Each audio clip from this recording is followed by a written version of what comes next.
Welcome to the Morning Formation.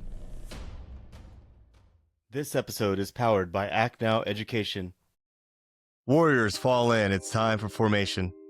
Today I'm going to be interviewing a guest who's a great friend of mine. He did not serve in the military, but he has served as a great community member. We actually had a big project hooking up CCTV security cameras for a Christian school, and he has a tremendous story, and I wanted to get an opportunity to introduce you to him today. His name is Phil Mizuki. How are you? Good. Nozaki. Mazaki. Nozaki. Nozaki? Yeah. With an N? Uh-huh. Yeah, that's right. This whole time I've been spelling your name with an M. But that's all right. You know, I had a buddy of mine who, for the longest time, he would call me Phil Norizaki, and I thought, you know, he's kind of a humorist. He likes to joke around a lot. So this one day, like after I'd known him for at least 10 years, you know, he had to write me a check for something. So he writes me a check, and it says Phil Norizaki on it. And so I kind of looked at him and I was like, haha, you know, it's very funny, but this is a check, so it's got to have my real name on it. And no joke, this guy is like, isn't that your real name? Like after like 10 years of knowing him. So yeah, it's not an easy name, but you know. Well, I apologize. I thought it was Mizaki, Mizaki. No? How do you spell it? Nozaki. Oh, I need to change that in my phone. Well, anyways, man, I just wanted to get you on the podcast today to talk about your life. You've never been in the military before. No. Did you have any family members serve in the military? My dad was in the Army. Really? Yeah. What? So from when to when? You know, I don't even know. I'm not even sure. He never served during wartime, so he didn't see any action or anything like that. But all I know is he was in the Army, and you know, when he passed away, of course, you know, he got a military burial stone, and you know, they did the I forget what it's called, taps at his funeral. So yeah, the military. Mm-hmm. Military burial. He never really talked about it much, so I don't really know. In fact, when we were trying to get you know, the military records for his headstone, we ran into a lot of problems because, you know, I guess his records were, I guess there was some sort of fire in St. Louis like in the 40s or something like that, and a lot of people's records got burned up. So, but he didn't talk about it much, and I don't really know too much about it. I just know he was in the Army. That's interesting. So what generation are you? Was your dad? My dad was second generation. So his parents immigrated over from Japan. They call them Issei's. And then my dad was the Sansei. And so I'm the third generation, which is, I'm sorry. The first generation is Issei. Second generation is Nisei. And then third is Sansei. So I'm a Sansei. Interesting. So third generation, do you know when your family first came over? I don't. You know, unfortunately, I never got to know my dad's parents because his father passed away before I was even born. And then his mother passed away the year I was born. So I never really knew my dad's parents at all. All I know about them really is that they, you know, when they came over here, they lived in the state of Washington.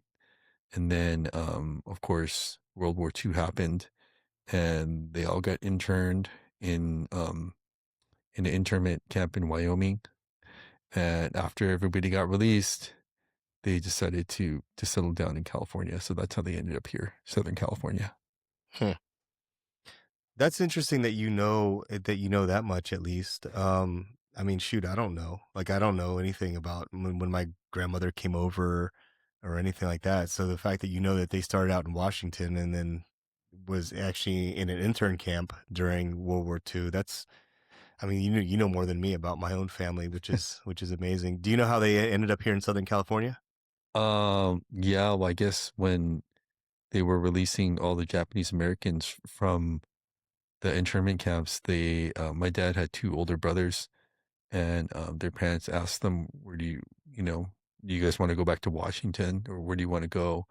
And my dad's brothers said they wanted to go to L.A., Los Angeles, so they came to Los Angeles, and I want to say they lived in Pasadena for a while, and I don't know where they really lived after that, but Yeah. um, I've as long as I've known my dad, he's lived in Monterey Park, so Oh, that's cool, man. I'm actually getting to know your last name. So you grew up in Monterey Park, yeah. Pasadena area, right? Well, my dad lived in Pasadena before. I just grew up in Monterey Park. I went to Monterey Highlands, Mm. and after that, I ended up leaving Monterey Highlands in the 6th grade, going to 7th grade, and I started going to a different school. It's a parochial school in San Gabriel. It's still around. It's called San Gabriel Christian. It's right there on Las Tunas and San Gabriel Boulevard. And then after that, I went to Maranatha High School, which is in Pasadena now. But when I went there, it was in Sierra Madre. Yeah. So So growing up, what was it like with your parents? Were you like who had the biggest influence on you? I think they both had an influence on me. Um, you know, I came from a two household um, income. So both my parents worked full time. And, looking back on it, I of course didn't appreciate it at the time, but my mom, I don't want to say like made some sacrifices for our family because she didn't work a traditional schedule. So my dad worked during the day, and then my mom, she was a RN, and I think she did it out of her own volition. She worked a graveyard shift because, she wanted to be available during the day, to pick us up and drop us off from school and stuff like that. And then my dad just worked a traditional regular 9 to 5. Mm. So, they both had an influence on me, I think. I think probably the biggest influence, they raised me in church. So, I think that instilled just a lot of good moral values, Mhm. just growing up in that type of community.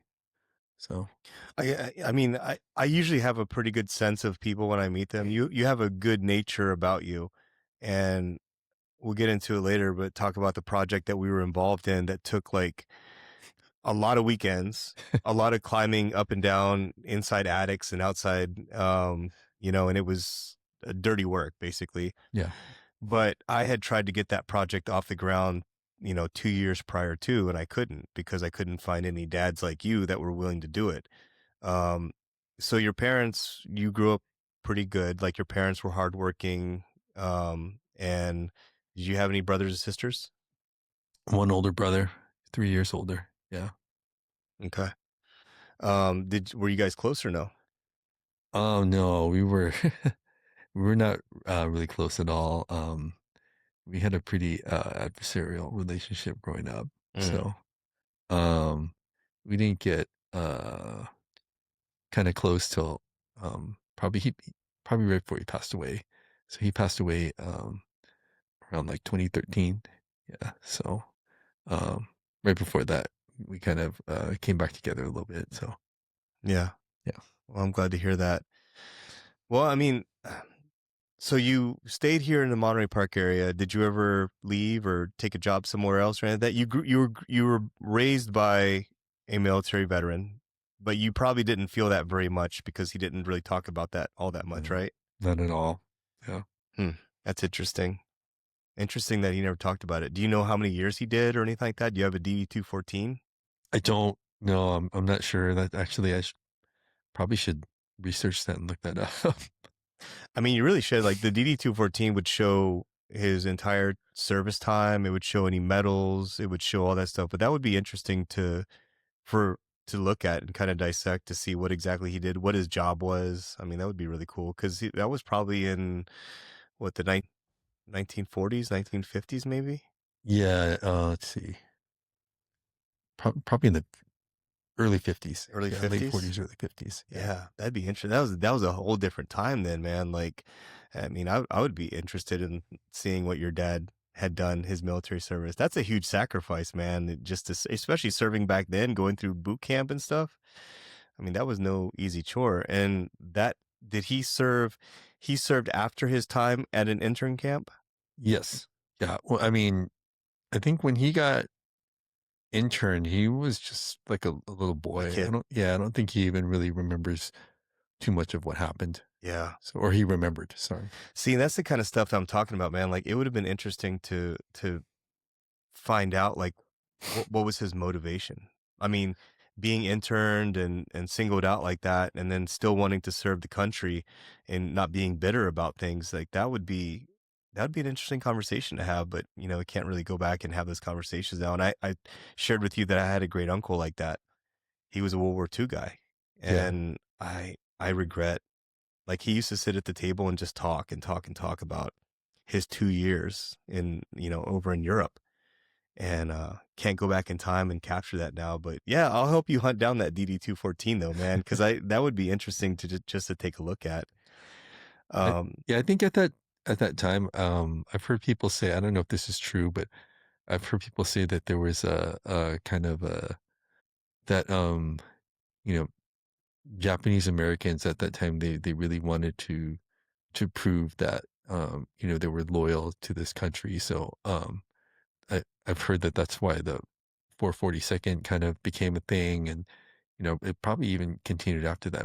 I always assumed that maybe um, my dad did that for that reason, just to show patriotism and stuff like that, because he was a pretty, I mean, more than other people, but he always made sure when he was alive that we had our flag out on Veterans Day, Memorial Day, and 4th of July. He had a flag that he kept inside, and he always put it out on those days, just because yeah, I think he was just a patriotic person inside. yeah. Wow, that's interesting to hear that that your dad was patriotic towards the country, but he never really talked about his military time. Maybe because no one asked him. Maybe because Maybe. nobody like really knew, and he just kind of kept it to himself and assumed that, I mean, a lot of times when I first got out of the military, I really didn't talk about my time in service all that much, and I kind of wanted to just move on with my life when I got out. So you graduate high school, Yeah. and then what was in the cards for you after that? Oh, I went to Biola University for a few years. Where's that? It's in La Mirada. It's a Christian university. Okay. Um, and then ended up leaving Biola, and I just didn't really know what I wanted to do at that time. Hmm. And What was your major in though? oh, psychology. I just Why? I had picked it just because I thought it was an interesting subject, Hmm. and you know, yeah, I don't even know really why I picked it, but I did think it was kind of interesting, and I did at one point try and do other things, but man, some of those majors, I don't think I was smart enough for like doing like a bio major, stuff like that. I did take an organic chemistry class, and that was a huge. Now, did you have traditional parents, like traditional Asian parents that wanted you to like be a doctor or anything like that? Oh, well, they didn't necessarily want me to be a doctor or a lawyer, but studies were extremely important. If I came home with like uh, my parents weren't like super bad compared to other Asian parents. I think if I got like A's and B's, I was good, and I did get mostly A's. But if I brought home a C, like Oh yeah. you know, I mean, a C is technically a passing grade, but Right. it's like why do you have a C? And Yeah. yeah, I mean, it didn't happen very often, but there were a few times that was. So you're naturally smart. I mean, you're in a great school district. I mean, even back then, this entire school district sounded like it was pretty decent. And even now, the school district is great. But I could understand where your parents would be hard on you because it sounds like they were just simply hardworking people, man. Yeah, Like your mom was a registered nurse, yeah, right? And she worked midnight shift. graveyard, so probably like 10 to 7 or something like that. Yeah. So what did you spend like most of your career doing, man? Like you didn't serve in the military, your dad was served in the military. You dropped out of college or did you finish up? I finished up at UC Riverside, Okay. so Okay. And what was your degree in? psychology. Oh, you finished up in psychology. You Yeah. stuck with it. Yeah, but I mean, it's kind I don't know. I always felt like it was kind of a waste because, if you want to work in that field, you have to do grad work, and I already knew I didn't want to do grad work, so um, I just wanted to get a degree and move on. Yeah. So, So what'd you do?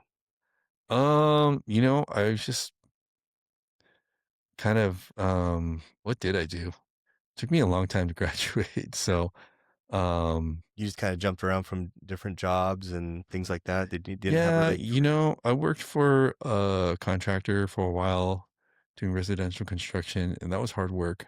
Oh yeah. Um, I worked for a data cabling company for a little while, and these are all people. These are guys who own these companies. They were members of the church I was attending, so I feel like they really helped me out. They helped kind of mentor me a little bit and helped me, pointed me in, uh, a good direction. I actually learned a lot from them, so I was very Yeah. appreciative. Church has been a big part of your life. That's what I, Mm. I keep hearing over and over again. Your parents raised you in a church. You went to a Christian school. Um, and then, it seems like that's like how important is that for you? Oh man, Jesus is everything. Oh yeah. Yeah, that's what I live my life for. Yeah. And Christ alone. Has that So kind of been like your bedrock overall with all the decisions that you made in your life was Jesus Christ? definitely, I Yeah. would say, yeah, I think so. That's huge, man. And I guess that kind of explains like why you're so community oriented, why you're not selfish. Because uh, I'm here to tell you, like I tried to get that project off the ground, just 2 years prior to you getting on it, and I struggled getting any dads to help me out. And when Chris came along, and then you came along, and then we had a couple other guys join up too, man. Dick was there, another father, and then there was a volunteer electrician who was like the uncle of one of the kids. right. Man, just like that whole team was awesome, man. Like freaking you were a big part of that as well. And at the time, I didn't know it, but you were not well. That's correct. Yeah. I mean, I'm still actually going through treatments now. And so at the time, what did they diagnose you with? So back in 2020, I got diagnosed with renal, which is kidney cancer. And yeah, I always tell people it was by the grace of God that they found it. And I had my brother actually died from kidney cancer, and he was like I think around 40. And I didn't think much of it at the time. And then of course, about 10 years, almost 10 years later, um, I just one day I started seeing blood in my urine, Mm, and I didn't think too much of it. Of course I was concerned, but I didn't think it was anything like that. But I went to go see my doctor, of course, and he asked me. He said, "Well, what's going on?" And at the time, my son was about 2 years old, and just told my doctor, I was like, "Oh, my son, he jumps up and down on me a lot.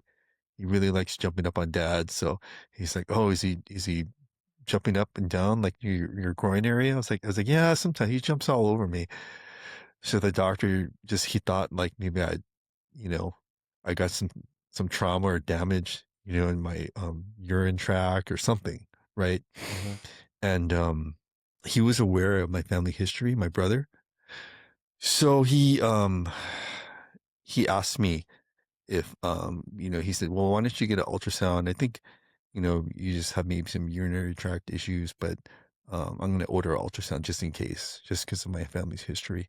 So as I was leaving his office in Pasadena, mhm. um, I was trying to make an appointment to get the ultrasound done because I was hoping, well, maybe if the imaging center in Pasadena has some openings, I could get it done today, right? So I made the appointment just as I was leaving his office, and they couldn't see me till like the following week, but I was like, okay, whatever. So I started driving home, and all of a sudden, on my way back from the doctor's office, my back starts hurting, Mm. and I start sweating, and I was just debating at that point. I was like, well, I'm in Pasadena. Should I drive to Huntington or, Huntington Memorial, which is in Pasadena, or should I go back to Monterey Park? And ultimately I just decided to drive to Huntington Memorial because I was right there in Pasadena, and I barely, barely made it.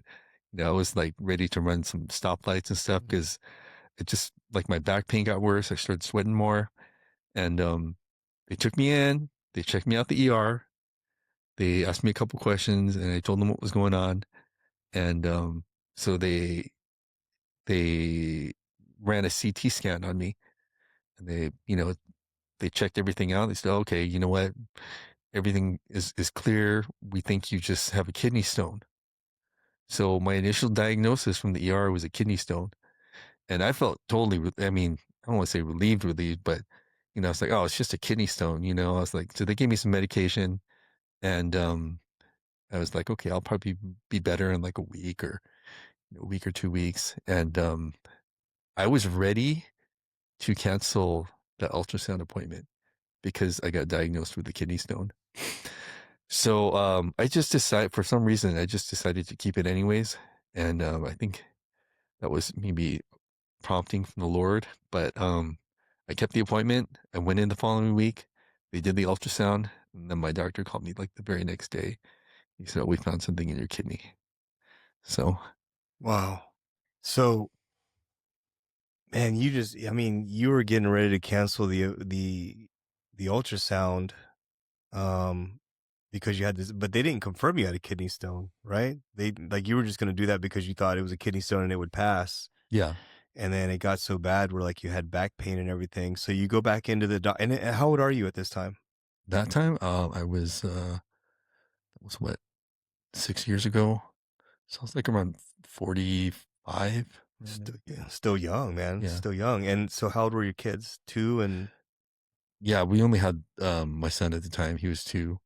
And then, oh, actually, I think we did have my daughter. She was just a baby though. She was like like less than a year oh old. wow.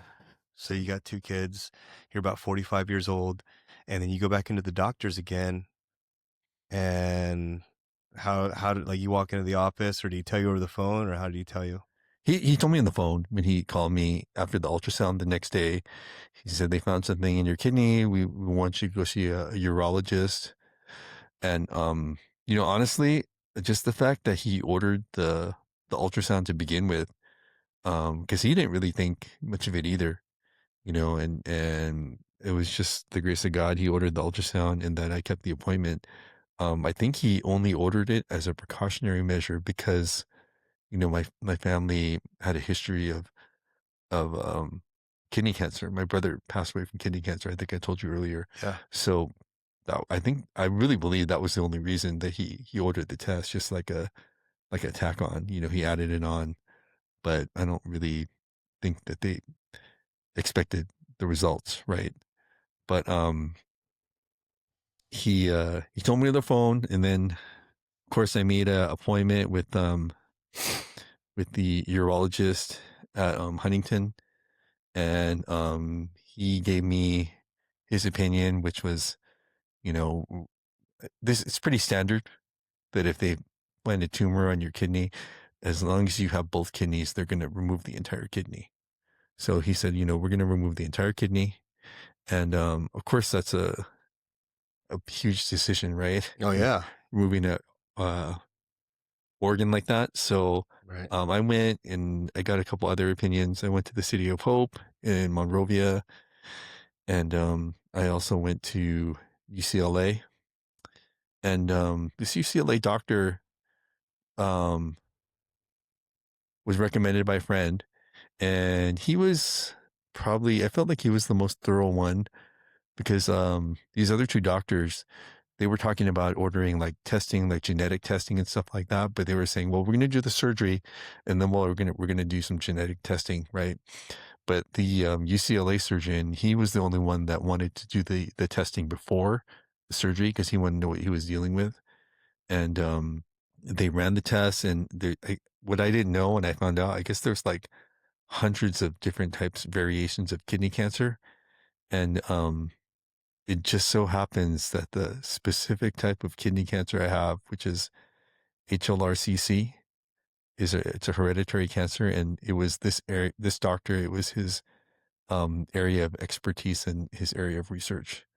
So I think he's like, at the time he was one of only two or three doctors in the entire nation that was doing research on this type of cancer. So um, it was pretty fortunate that he was local, and of course I went with that doctor, and he did my surgery, both of my surgeries. So So if they had done it, if they had done that test afterwards, what would have been the outcome? Basically, they just wouldn't have understood what they were dealing with. well, to begin with, his diagnosis was actually a little bit, or his course of treatment was a little bit different. Mm. So the other two doctors I saw, they immediately said, we're going to just remove the right kidney. This other doctor, the one from UCLA, he left a partial kidney removal or a partial nephrectomy on the table because I had been asking about it. I said, well, if they take out the tumor, do they really have to take out the whole kidney? And this doctor was like, well, it's a more difficult surgery. It takes longer.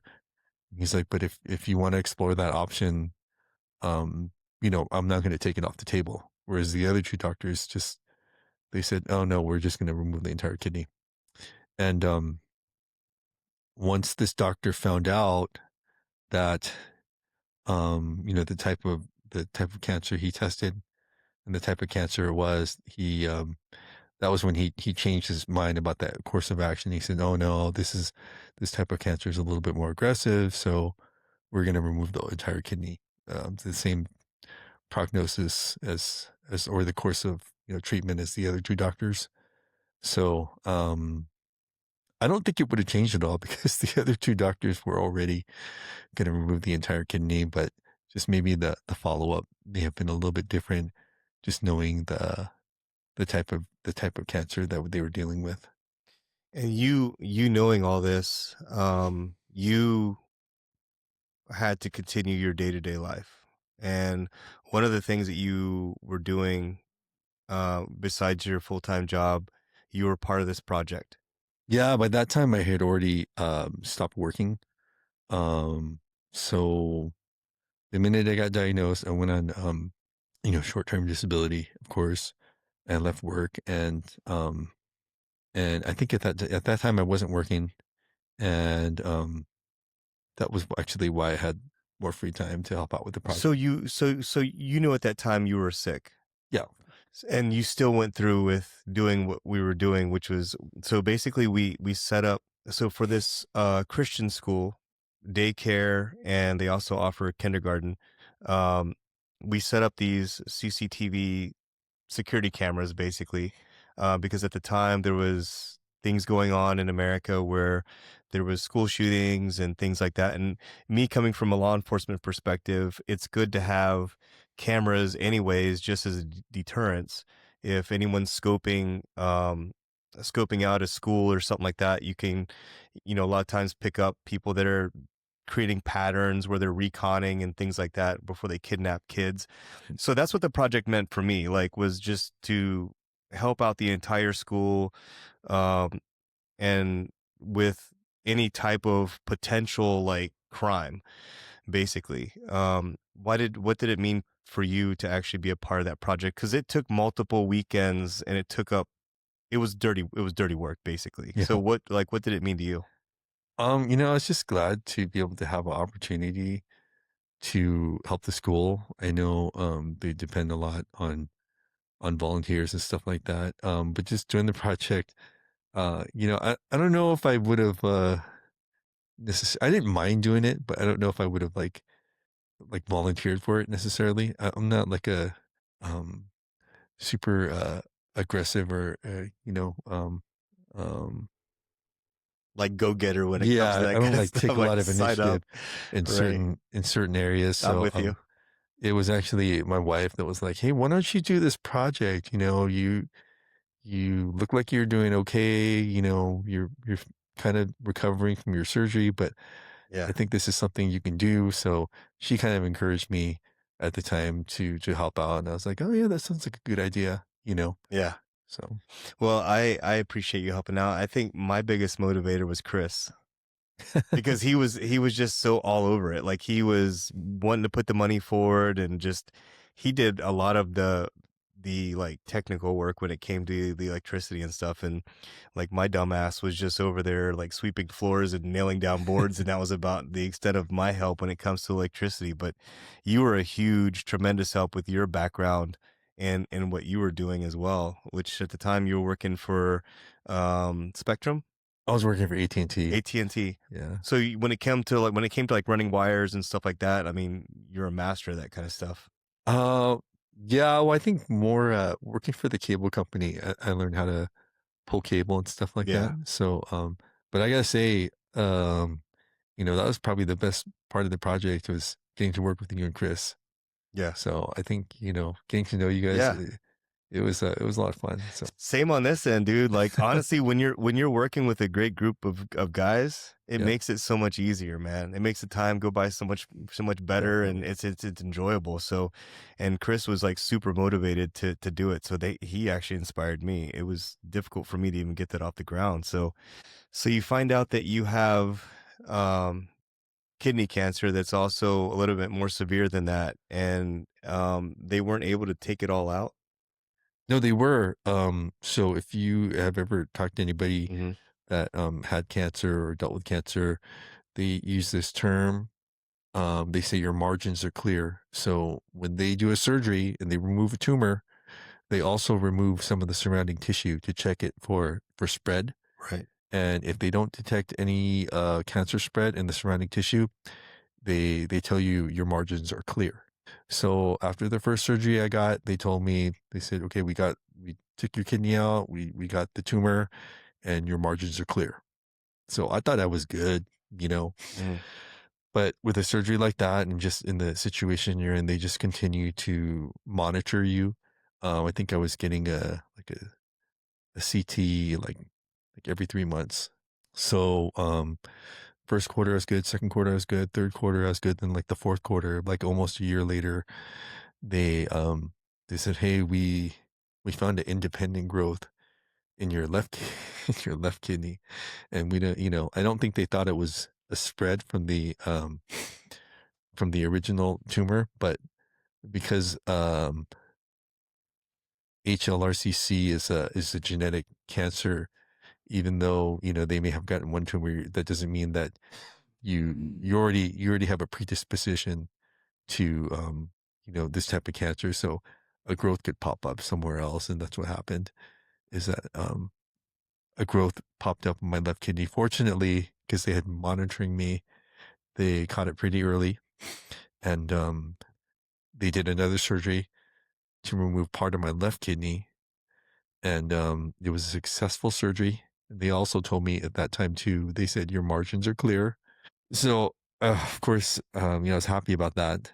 And then like a year later, it was like the same thing. They found some spread or some growth on my lungs. So that was at that point. That was when they recommended I enter a clinical trial. And like I said, I was real fortunate because this doctor at UCLA, this was his area of research. So he actually had a very close relationship, and he was affiliated with people at the National Institutes of Health in Bethesda, Maryland, Hmm. where they were doing a lot of, that's a research hospital. So they just do a lot of studies and different trials there. And, he recommended that I apply for a clinical trial at, at the NIH. So I did, and they accepted me. And that's what I've been doing the past 2.5 years. So what's that look like? Um, well, I'm on a 21-day schedule, so every 21 days I have to go in for a treatment. So I'm out on the East Coast every 3 weeks. Yeah. How's that been for you, the flying back and forth, and how's the trials been going so far? Is it comfortable when you go, or are you looking forward to it, or are you like hoping that each time you go, maybe you'll get like 1% better, or like where are you at on that? It's a grind, and you know, I don't want to say I look forward to it. And I mean, it probably could be a lot worse. And I try and count my blessings. So, I consider myself fortunate that I get to participate in this trial, and that it's paid for because it's a clinical trial from the National Institutes of Health. And Is it painful? I mean, when they put IVs in, yeah,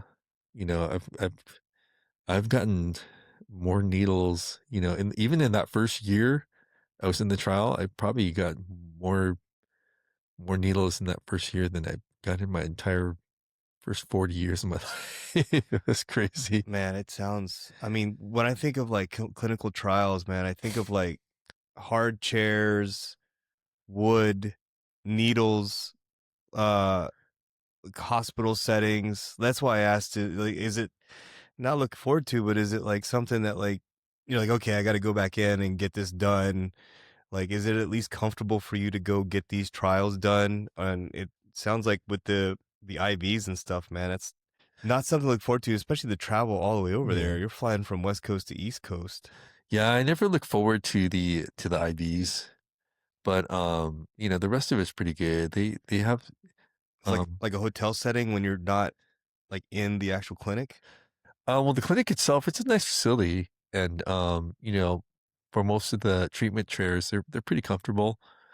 Some of them are even heated, Yeah, stuff like that. So they give you a blanket, a pillow, whatever. And I've actually gotten to know, um, a lot of the staff there really well. yeah. So we have good rapport. And there's other people there too going through the same type of treatment, right? hmm About how many is there? I mean, I think there's probably they don't tell you the exact number because it's a clinical trial, and they always tell you, well, we can't talk about that stuff. But I'm guessing there's probably like at least around 40 people in the trial. But there's only like maybe two people that I really talk to, that I see on a regular basis, because everyone's always on a different schedule. So, Right. um, you know, some people might come in on the weeks that I'm not there.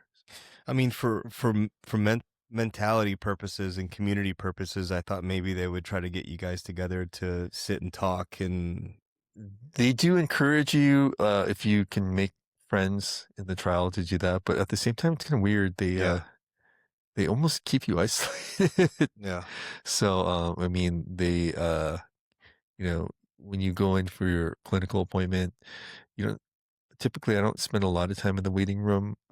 They put you in a room pretty quickly, and you're just by yourself in there waiting. So, um, man. the waiting room is usually the time when you see other people in the trial and you get to talk to them. But um, I guess they figure the patients want their own space. So, That's true. Not everybody is like social and everything, but you've been doing this for 2 years now. What's your support system look like? oh man, I've got a lot of people that I meet with and pray with. So, I've got like four different groups of people that pray for me on a regular basis, weekly. So I'll meet with them. Yeah. Yeah. Um, mom and dad, your mom just recently passed away, right? Yeah, about a year and a half ago. And your brother's been gone for a while now. Your Yeah. dad's been gone for a while now. Yeah. So it's just you and your two kids, Yeah. right? And you're split custody with them. What's that been like for you? What's that been like for you when you look at your two kids? What's it been like for you to know that you're going through all this and you just don't know what tomorrow's going to bring? Yeah, it's a rough situation. Yeah. Um you're such a strong man. I mean, I don't know how I just don't know how. Give me a second. No, I got you, man. What what kind of keeps you what keeps you grounded? Like for anyone else going through this sort of thing, what is the best thing that you found for yourself? I would say it's just my faith in Christ keeps me really grounded. Um, yeah, just I don't know really where I'd be if I didn't have a belief that you know that God is real and He is sovereign. Mm. So I mean, Phil, just the time that I worked with you on this project, man, like I mean, I just got to tell you that I developed a lot of respect for you, and I mean, at the end of the day, I mean, I love you as a brother. yeah. Like the fact is that you are going through this very. I didn't even know at the time you had already been diagnosed with this, and the fact that you still like stood there, had no excuses, and even to this day, you've endured so much with just your personal life that I know about. What else would you want to share about this journey that you've gone through so far, man? I appreciate you being here and being courageous to share this with us. Um, what else about this journey would you want to share with us that anyone else that was going through something like this that you could give advice for or anything like that? I think another thing that keeps me grounded is just my family and friends. Yeah, unfortunately, I have a really good group of friends that I've known for a very, very long time, and they're all like super supportive. And just having my kids with me. I mean, we had our son in 2018 and our daughter in 2020. I love being a dad. I Yeah. love spending time with my kids. I love raising them. I love like trying to teach them things and build character in them. So it's been a lot of fun. What's just so everyone understands, like what is the diagnosis with you? Like what has the doctor said as far as timeline goes? They didn't really give me a specific timeline. All they told me was that, Will it ever be healed like completely, or we just don't know? well, we don't know. All they told me was that there's no cure for this type of cancer. The only treatments they have are meant to slow down the spread, and the clinical trial consists of the existing treatment that they normally give to people with this type of cancer, plus one additional drug that they're testing out. Now, this additional drug is an FDA approved drug, so it's not like it's a brand new drug. It is FDA approved, and the reason why they're testing this drug is because they've had success using this drug treating other types of cancer, and they want to see if it's effective treating um, the type of cancer that I'm being treated for. And the drug is an immunotherapy, and immunotherapies are, I guess it's my understanding, immunotherapies are relatively new, like within the past 10 to 15 years or so. And they've, doctors have had a lot of success using immunotherapy to treat different types of cancer. So Yeah. Yeah. But it's sort of genetic, right? So they're the immunotherapies probably has something to do with the cells and trying to change the cells around to I guess in a nutshell, this is how it was explained to me right. that immunotherapies reprogram your cells to fight the cancer cells. So Right. Yeah, that's the one thing is I guess cancer just kind of sets in your system and your body doesn't identify it as a bad thing until it's too late, right? I think so. Yeah. I mean, I wish I could talk shop with you on that one, but I don't know anything about that stuff, man. It's just at the end of the day, I just think you're such a strong person, and that's why I wanted to interview you. I couldn't imagine what what you must be going through these last 2 years. Um, but I wanted to be able to capture your story and to get people to know who you are. And if this is it, this is your opportunity for people to know who Phil is. What would you like for them to know about you? Probably just You're a fighter, I'll say that. yeah. Yeah, I don't know. You're a humble dude too. You don't you really you don't I mean, you have so much strength, man.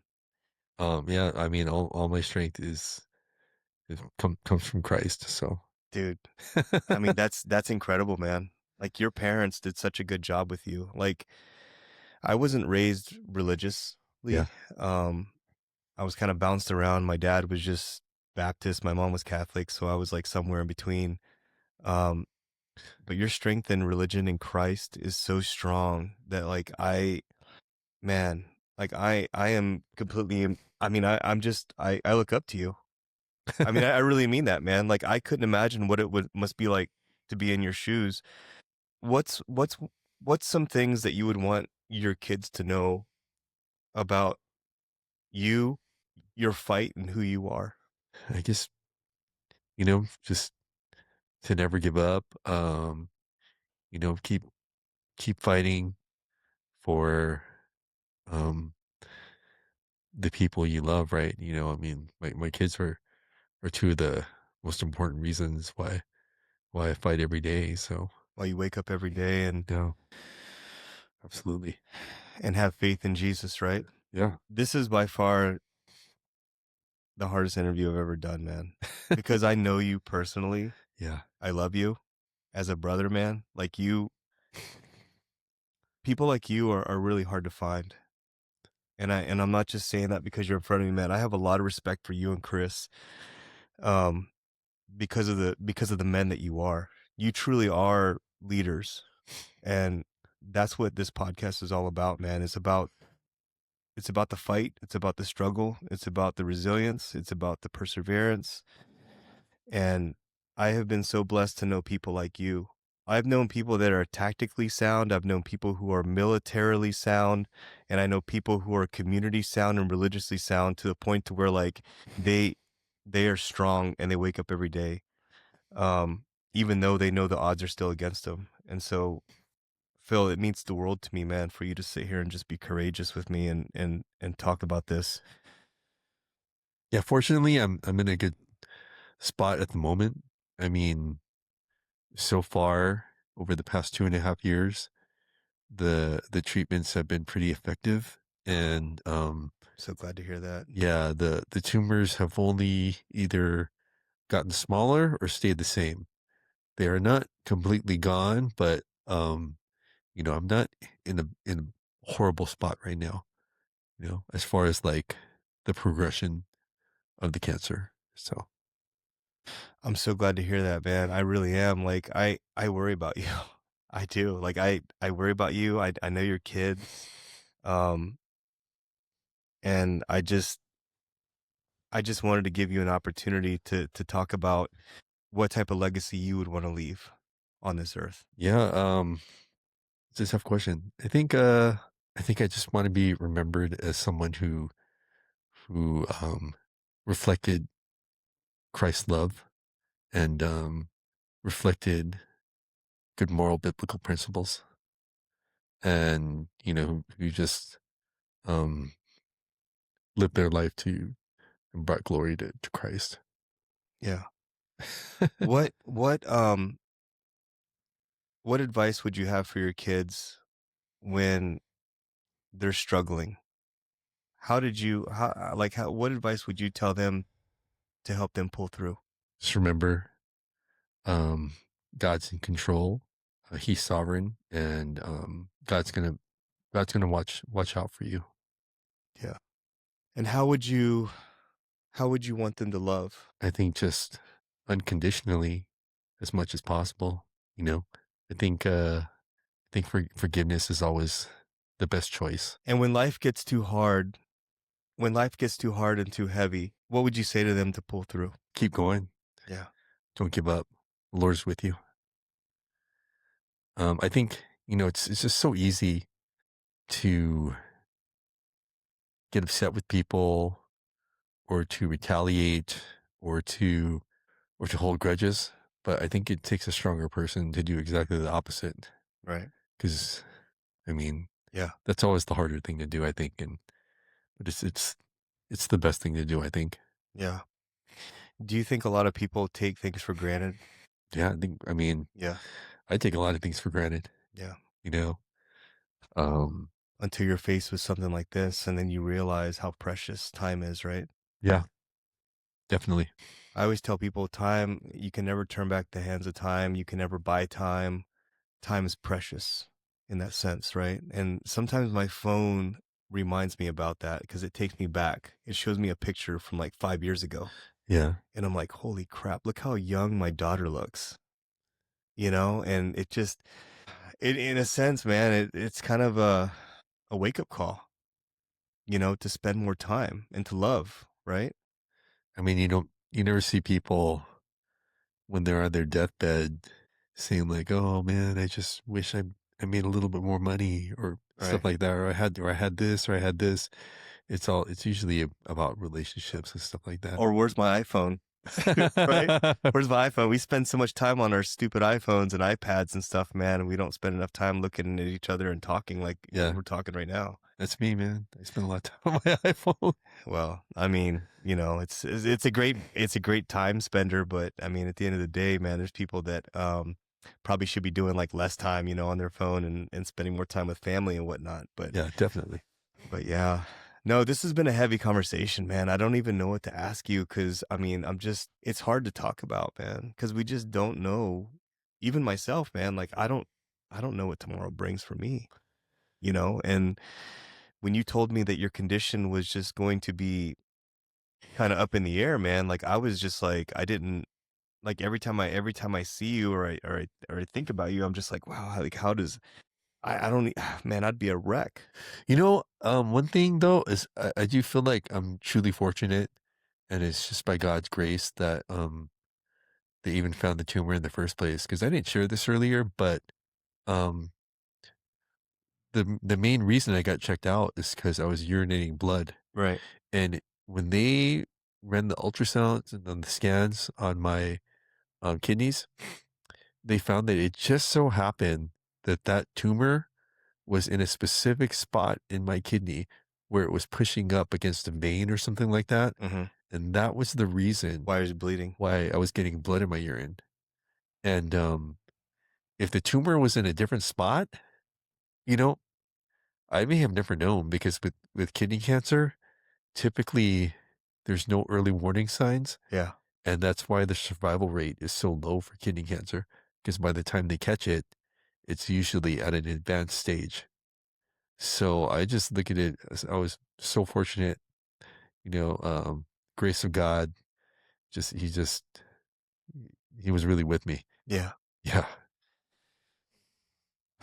Man, thank you, Phil, for being so courageous and sitting here, man, this whole time. I'm out of questions, man, but like is there anything that you want to just mention that I didn't talk about or ask during this interview? I can't think of anything. Yeah. Yeah. Um, any advice for anyone out there that's going through a hard time? Yeah, you know what? Just I found just talking to people is the best thing. You know, I think a lot of people and I get it. A lot of people want to keep, you know, when they have illnesses, keep their diagnoses private, things like that. But just sharing with people and being able to talk to people about it has been incredibly therapeutic for me. And Yeah. also it's given me an opportunity to just rally people around and get different people to pray for me. So, I mean, I personally feel like that's been invaluable. Dude, I appreciate you and your willingness to talk to me about it.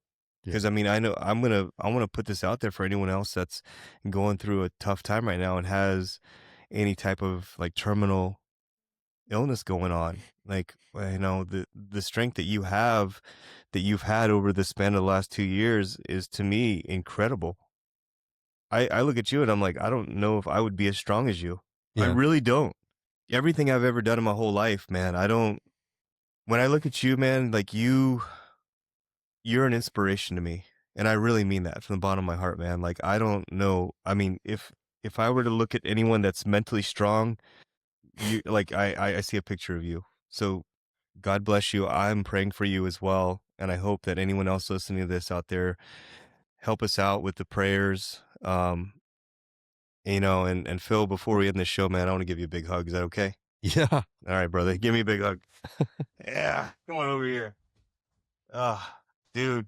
Oh, thank you so much for sharing, man. Yeah. Means the world to me. Glad to do it. Oh. So anyways, Phil, you got anything else before we end it?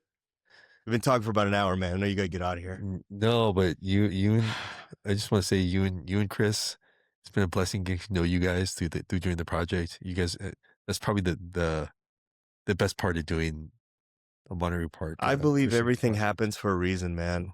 I really believe everything happens for a reason, dude. Like there's a reason why, we were called to do that. You and Chris, and we come from different worlds at the end of the day. I come Yeah. from a different world than you and Chris. And, I had a great time doing it because of you. And just to hear your story and and get to meet you and know who you are. I mean, you're an inspiration to me. And I'm not just saying that, man. Like you are so strong. And I just want to say, you know, thank you for giving me this opportunity to record you and interview you today, man. I hope that someone out there listening can hear your strength and it helps them out as well. Thank you. So, Thanks for doing this. no, it was actually absolute honor. Thank you so much, Phil. And for everyone else out there, as always, I want you to stay tuned, stay focused, and stay motivated. Warriors, fall out.